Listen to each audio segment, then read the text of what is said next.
ఈ మధ్య కాలంలో చాలామంది రాములవారి మందిరం కోసం ఇంత డబ్బు ఖర్చు చేయడం అవసరమా? ఈ టెంపుల్కు వాడే ఫండ్స్తో ఏ ఐఐటి కాలేజో లేదా ఐఐఎం కాలేజో కట్టి ఉంటే వందల సంఖ్యలో స్టూడెంట్స్ బాగుపడేవారు అంటున్నారు. ఇంకొంతమంది ట్యాక్స్ పేయర్స్ డబ్బులతో రాములవారి మందిరం కడుతున్నారు, డబ్బులు వేస్ట్ చేస్తున్నారు అని కూడా అంటున్నారు. మరికొంతమంది రాములవారి ఇనాగ్రేషన్ కోసం ఇంత ఖర్చు అవసరమా, ఇంత పబ్లిసిటీ అవసరమా అని కూడా అంటున్నారు. ఈ ఇనాగ్రేషన్ను బైకాట్ కొంతమంది చేస్తుంటే ఇంకొంతమంది అలిగి కూర్చున్నారు. ఈ వీడియోలో వీటన్నిటికీ సమాధానం ఇస్తా. రాములవారు ప్రతిష్ఠితం అవ్వడం అనేది 100 కోట్ల హిందువుల యొక్క కోరిక. బట్ రాములవారు తమతో పాటు లక్షల కోట్ల డబ్బులను కూడా భారతీయులకు తీసుకురాబోతున్నారు. మొన్న అంటే జనవరి 7th రోజు ద వీక్ ఇచ్చిన ఒక రిపోర్ట్ ఆధారంగా అయోధ్య ఇండస్ట్రీ సెంటర్ ప్రకారం రాములవారి మందిరం కారణంగా 1,42,000 కోట్ల పెట్టుబడులు అయోధ్యలో రానున్నాయి. అయోధ్యలో స్మాల్ మరియు మీడియం స్కేల్ బిజినెస్లు బూమ్ అవ్వనున్నాయి. రాములవారి మందిరం కారణంగా ఒక్క ఉత్తరప్రదేశ్లోనే 1,02,000 ఉద్యోగాలు జనరేట్ అవ్వనున్నాయి. మ్యాజిక్ బ్రిక్స్ ఇచ్చిన ఒక రిపోర్ట్ ఆధారంగా అయోధ్యలో భూమి యొక్క ధరలు 4 నుండి 10 రెట్లు పెరిగాయి. రియల్ ఎస్టేట్ కంపెనీ అయిన Abhinandan Lodha plotted development project కోసం 1,200 కోట్లు ఖర్చు పెట్టబోతోంది. రాములవారి మందిర దర్శనానికి రోజుకు ఎంతమంది భక్తులు రాబోతున్నారో తెలుసా? గెస్ చేయండి, జస్ట్ వైల్డ్ గెస్ వేయండి. ట్రావెల్ వరల్డ్ ఇచ్చిన ఒక రిపోర్ట్ ఆధారంగా రాములవారిని చూడడానికి రోజుకు 3 లక్షల నుండి 4 లక్షల మంది అయోధ్యకు రానున్నారు. వీళ్ళు తక్కువగా ఎస్టిమేట్ చేశారు. మినిమం రోజుకు 5 లక్షల మంది భక్తులు అయోధ్యకు రానున్న 10 నెలల్లో వెళ్ళనున్నారు.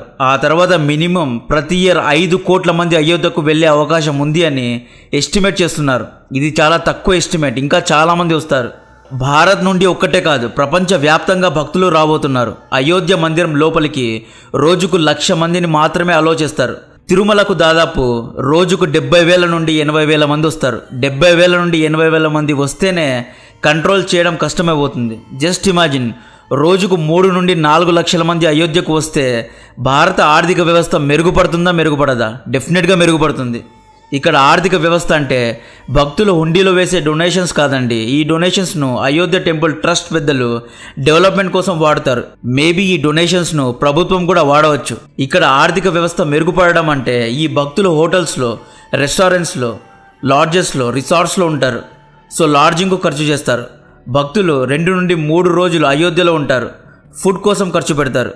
భక్తులు అయోధ్యకు చేరుకోవడానికి బసెస్ ద్వారా, ట్రైన్స్ ద్వారా, ఫ్లైట్స్ ద్వారా వస్తారు కాబట్టి ట్యాక్సీలని, క్యాబ్స్ అని ఖర్చు పెడతారు, షాపింగ్ చేస్తారు. దీని కారణంగా ఇన్కమ్ అనేది జనరేట్ అవుతుంది. రీసెంట్గా లక్షద్వీప్, మాల్దీవ్స్ ఇష్యూ, ఇప్పుడు రామ్ మందిరం యొక్క డెవలప్మెంట్ అనేది భారత్ యొక్క ఎకానమీని గ్రో చేస్తాయి. సో భారత్లో ఇన్వెస్ట్ చేయడానికి మీకు ఒక బెస్ట్ ఆపర్చునిటీ గురించి చెప్తున్నా. Max life mid cap momentum index fund ను తీసుకొచ్చిందండి. ఇక్కడ కేవలం 2,000 నుండి మీరు ఇన్వెస్ట్మెంట్ ను మొదలు పెట్టగలరు. బట్ ఈ ఫండ్ ఈ మంత్ 30వ తేదీ వరకు మాత్రమే అందుబాటులో ఉంటుంది. దానిలోపే తీసుకోవాలి. ఈ ఫండ్ యొక్క హైలైట్, ఈ ఫండ్ మీ డబ్బును Nifty mid cap 150, momentum 50 index fund వంటి ఫండ్స్లో ఇన్వెస్ట్ చేస్తుంది. మిడ్ క్యాప్ ఫండ్స్ అనేవి రిస్క్ ఫ్రీ ఫండ్స్.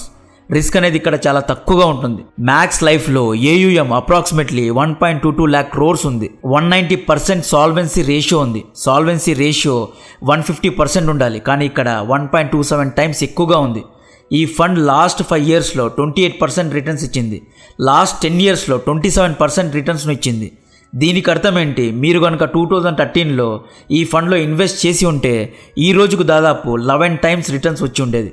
ఈ ఫండ్ యొక్క బెస్ట్ పార్ట్, ఇది క్యాపిటల్ గ్యారంటీడ్ ప్లాన్. ఈ ఫండ్ లో ట్రిపుల్ బెనిఫిట్స్ ఉంటాయి. ఈ ఫండ్ తీసుకుంటే మంత్లీ కట్టే ప్రీమియంలో 120 times లైఫ్ కవర్ కూడా లభిస్తుంది. ఒకవేళ ఇన్సూరెన్స్ టర్మ్ మధ్యలో పాలసీ హోల్డర్లకు డెత్ అయితే మిగతా ప్రీమియం ను మ్యాక్స్ లైఫ్ కడుతుంది. మెచ్యూరిటీ తర్వాత మీ మొత్తం డబ్బును నామినీకు అందజేస్తారు. మంత్లీ ఇన్కమ్ బెనిఫిట్ లో 1% ఆఫ్ లైఫ్ కవర్ ను ప్రతి నెల నామినీకు 36 నెలల వరకు ఇస్తారు. US ATC, US 10D లో దాదాపు 2.5 lakhs వరకు ట్యాక్స్ ఎగ్జామ్షన్స్ ను పొందవచ్చు. NRI మిత్రులు కూడా ఈ ఫండ్ లో ఇన్వెస్ట్ చేయొచ్చు.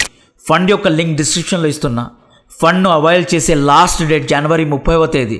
లాస్ట్ మినిట్లో రష్ అవ్వకుండా తక్షణమే అవైల్ చేసుకోవడానికి ప్రయత్నించండి. అయోధ్య నుండి కొంతమంది భక్తులు వారణాసికి కూడా వెళ్తారు. దీనివల్ల కూడా వారణాసిలో బిజినెస్ జరుగుతుంది. వీటన్నిటి వల్ల ఇన్కమ్ అనేది జనరేట్ అవుతుంది. కొంతమంది గొప్ప వాళ్ళు అయోధ్య మందిరానికి టికెట్ ప్రైస్ 100 నుండి 300 ఉంటుంది. రోజుకు 1,00,000 మంది భక్తులు వచ్చినా 1,00,000 into 300 3 కోట్లు, చాలా అంటే చాలా తక్కువ ఇన్కమ్ జనరేట్ అవుతుంది అంటారు. ఎకానమీను నేరోగా ఎంట్రీ టికెట్స్తో క్యాల్కులేట్ చేయొద్దు. షాపింగ్ ఎక్స్పెన్సెస్, ఫుడ్ ఎక్స్పెన్సెస్ వంటి ఆస్పెక్ట్స్లో క్యాల్కులేట్ చేయాలి. మన దేశ సొమ్ముతిని మన సైన్యాన్ని వెనక్కి వెళ్ళిపో అని ఆదేశించే మాల్దీవ్స్ వంటి దేశాలకు వెళ్లి డబ్బు ఖర్చు పెట్టే బదులు అయోధ్యకు వెళ్లడం బెస్ట్ ఆప్షన్. అయోధ్యలో రాముల వారి మందిరం ఒక హైలైట్ అయితే, ఇంకొక హైలైట్ సరియు నది తీరాన నిర్మిస్తున్న రామాయణ ఫారెస్ట్. ఈ ఫారెస్ట్ అనేది ఆధ్యాత్మికమైన ఫారెస్ట్, మైండ్ బ్లో అయ్యే విధంగా ఉంటుంది. ఈ ఫారెస్ట్ లో రాముల వారు సీతమ్మ వారితో కలిసి వనవాసం చేసిన దృశ్యాలను వర్ణించబోతున్నారు, రీక్రియేట్ చేయబోతున్నారు. రాముల వారిని చూడడానికి ప్రపంచవ్యాప్తంగా ఉన్న భారతీయులు ఎన్ఆర్ఐ సోదరులు వస్తారు. వారితో పాటు Bangkok, Russia, Nepal, Indonesia, Burma, Sri Lanka వంటి దేశాల్లో ఉన్న విదేశీ హిందువులు కూడా రాబోతున్నారు. విదేశీ హిందువులు అంటే హిందూయిజంలో కన్వర్ట్ అయిన వారు కూడా రాబోతున్నారు. వీరందరితో పాటు జనరల్ టూరిస్టులు, అంటే రాముడి జన్మస్థలం ఎలా ఉంటుందనే క్యూరియాసిటీతో వచ్చే కామన్ టూరిస్టులు కూడా ఉంటారు. ప్రపంచవ్యాప్తంగా రానున్న ఇంతమంది భక్తులను అకామిడేట్ చేయడానికి అయోధ్యలో చాలా డెవలప్మెంట్ జరగాలి. భక్తులకు సరైన ఇన్ఫ్రాస్ట్రక్చర్ ఇవ్వాలి. ఇన్ఫ్రాస్ట్రక్చర్ అంటే road facilities, bus facilities, sewage facilities, water ఫెసిలిటీస్ని కల్పించాలి.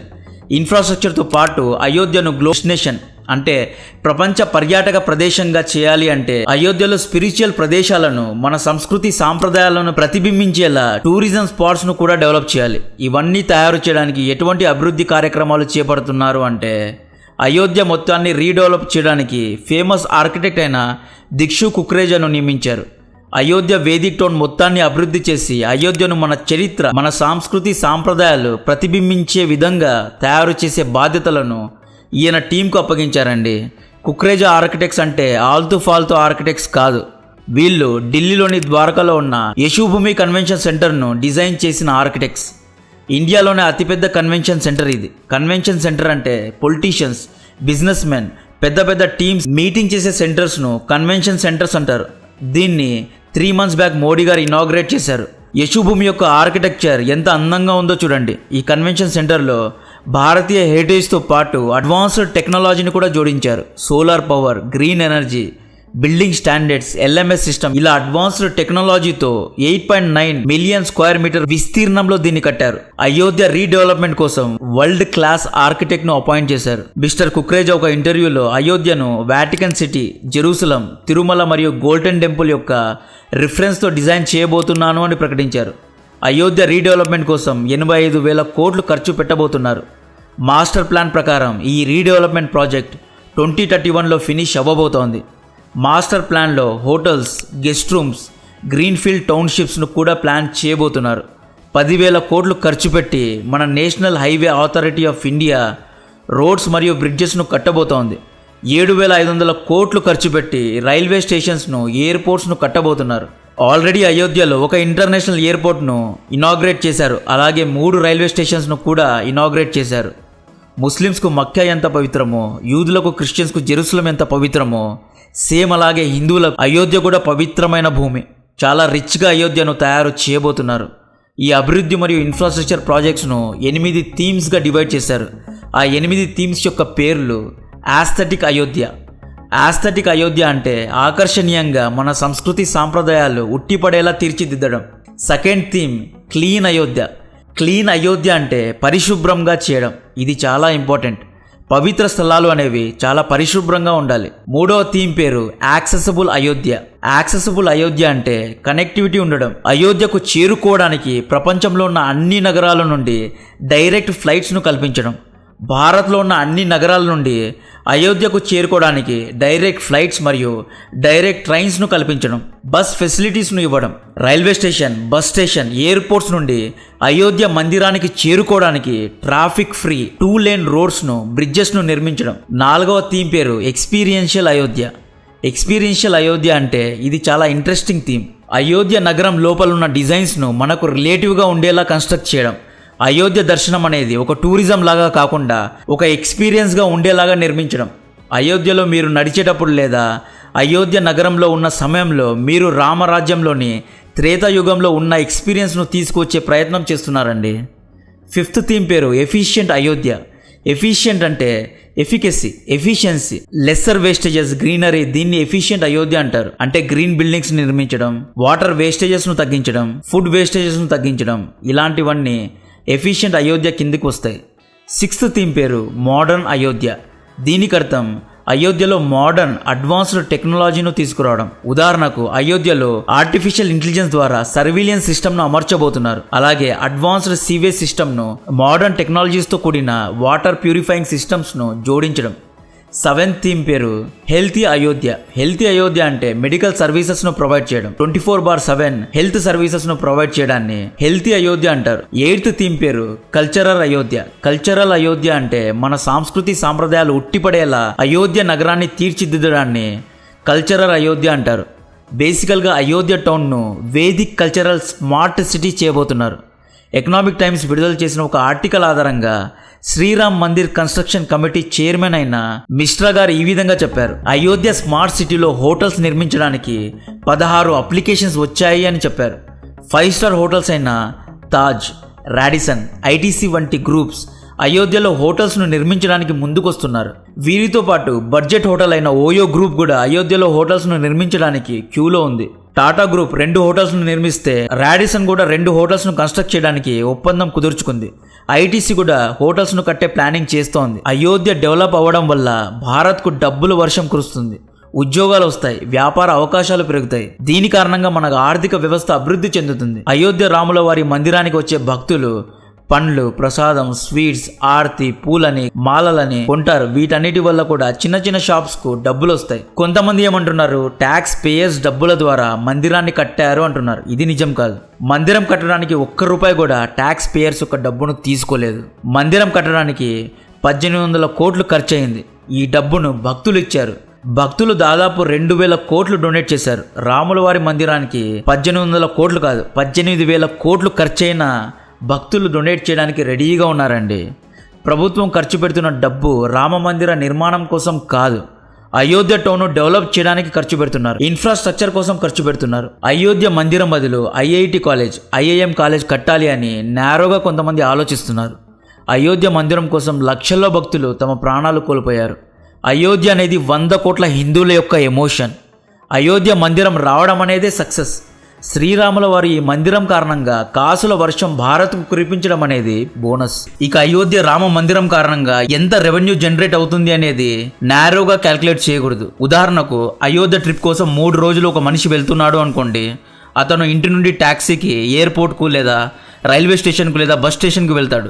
ఇక్కడ ట్యాక్సీ ఫేర్స్ను కన్సిడర్ చేయాలి, air fares, bus fares, train ఫేర్స్ను కన్సిడర్ చేయాలి. అయోధ్యలో దిగిన తర్వాత హోటల్ కోసం ఖర్చు చేస్తాడు, ఫుడ్ కోసం ఖర్చు చేస్తాడు, షాపింగ్ కోసం ఖర్చు చేస్తాడు, అయోధ్యలో ఎంట్రీ టికెట్స్ కోసం ఖర్చు చేస్తాడు, రామాయణ ఫారెస్ట్ కోసం ఖర్చు పెడతాడు, అయోధ్యలో ఉన్న మిగతా గుడులకు కూడా తిరుగుతాడు.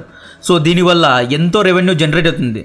ఉదాహరణకు రోజుకు 3 లక్షల మంది అయోధ్యకు వెళ్తున్నారు అనుకోండి. ఒక మనిషికి యావరేజ్గా 2 నుండి 5,000 వేసుకున్న 2 నుండి 5,000 ఇంటూ 3 లక్షలు ఈక్వల్ టు మీరే క్యాలిక్యులేట్ చేసుకోండి ప్రతిరోజు ఎంత రెవెన్యూ జనరేట్ అవుతుందో. కొంతమంది ఎక్కువగా ఖర్చు పెడతారు, కొంతమంది తక్కువగా ఖర్చు పెడతారు. యావరేజ్గా అయితే ఒక మనిషికి 3 నుండి 5,000 అయితే ఖర్చు అవుతుంది. నేను చెప్పేది ఇంటి నుండి అయోధ్యకు వెళ్ళి దర్శనం చేసుకొని అక్కడే ఉండి తిరిగి ఇంటికి రావడానికి ఎంత ఖర్చు అవుతుందో ఆ టోటల్ అమౌంట్ చెప్తున్నా. సో ఐఐటి, ఐఐఎం కట్టడానికి 10,000 కోట్లు ఖర్చు అవుతుందా? 10 రోజుల్లో 10,000 కోట్ల ఆదాయాన్ని తీసుకొచ్చే సామర్థ్యం, పొటెన్షియల్ ఉన్న దేవాలయం అది. మామూలు దేవాలయం కాదండి, 500 ఏళ్ల వరకు కష్టపడితే వచ్చిన దేవాలయం ఇది. ఎస్, రిలీజియస్గా హిందువులకు ఇది సేక్రెడ్ ప్లేస్. రాముల వారి ద్వారా ఆదాయాన్ని సంపాదించడం ఏంటి అని మనోళ్ళలో కొంతమంది అంటారు. బట్ రాముల వారు ఎక్కడుంటే అక్కడ ఆదాయం అనేది ఆటోమేటిక్గా వస్తుంది. డిమాండ్ ఉన్నప్పుడు బిజినెస్ అండ్ కమర్షియాలిటీస్ కూడా ఉంటాయి. కాబట్టి భారత్ యొక్క ఆర్థిక వ్యవస్థ ఈ దేవాలయం వల్ల పెరుగుతుంది. సో మీరేమనుకుంటున్నారు? అయోధ్య వల్ల భారత్ యొక్క ఆర్థిక వ్యవస్థ పెరుగుతుందా లేదా అనేది కామెంట్ చేయండి. నా అనాలిసిస్ నచ్చితే వీడియోను లైక్ చేయండి. ట్రిపుల్ బెనిఫిట్ ఫండ్ యొక్క లింక్ డిస్క్రిప్షన్లో ఇస్తున్నా. ఈ ఫండ్ అనేది జనవరి 30వ తేదీ వరకు మాత్రమే ఉంటుంది. లాస్ట్ మినిట్లో రష్ అవ్వకుండా వెంటనే అవైల్ చేసుకోండి. ఫండ్ యొక్క ప్రత్యేకత ఏంటి అంటే మీరు ఇక్కడ ఇన్వెస్ట్ చేసిన అమౌంట్ సేఫ్గా ఉంటుంది. దీంతో పాటు మార్కెట్ పర్ఫార్మెన్స్ ఆధారంగా మీకు రిటర్న్స్ కూడా వస్తూనే ఉంటాయి. ఛానల్ను సబ్స్క్రైబ్ చేయండి, అందరికీ షేర్ చేయండి. జై హింద్.